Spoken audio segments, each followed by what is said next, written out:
Gordon always pulled the big express. He was proud of being the only engine strong enough to do so.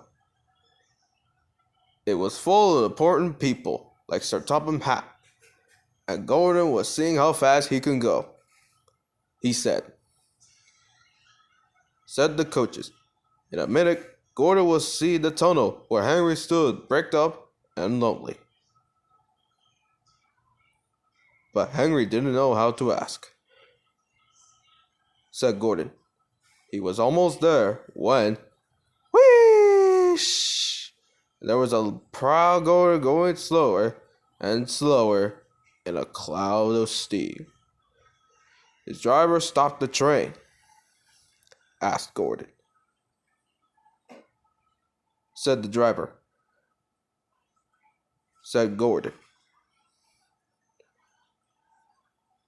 Everyone came to see Gordon. Said Sir Topham Hatt.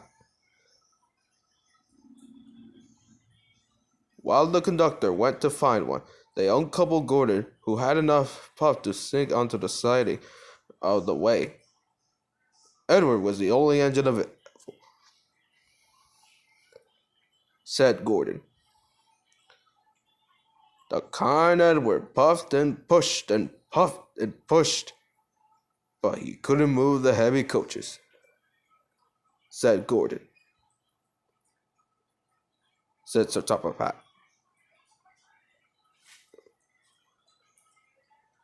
Said Henry. When Henry had got up steam, he puffed out. He was dirty and covered with cobwebs. He groaned. Said Sir Topham Hatt.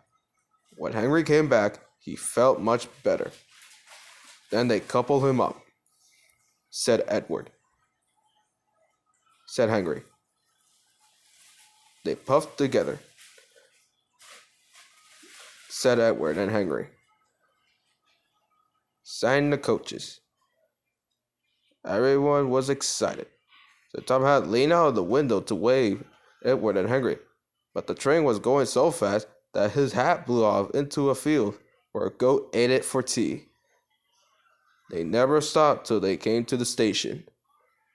At the end of the line, the passengers all said thank you. So Tom had promised Henry a new coat of paint. Once their way home, Edward and Henry helped Gordon back to the sheds. All three engines were now great friends. Henry doesn't mind the rain now. He knows that the best way to keep his paint nicely is not run into tunnels, but to ask his driver to rub him down when the day's work was over.